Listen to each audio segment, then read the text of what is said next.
愛自己嘅民族嘅。佢哋咧會喺小朋友返學之後咧，有一啲嘅空閒時間咧，就相聚一齊練舞噶啦。佢哋今日表演嘅民族舞係希望咧，俾更加多社區人士認識唔同種族嘅文化，建立多元文化嘅社區。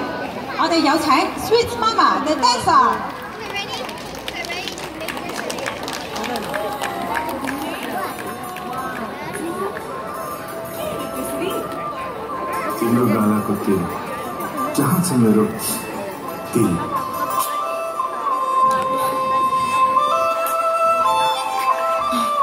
Everyone final rehearsal. 1, 2, 3, start.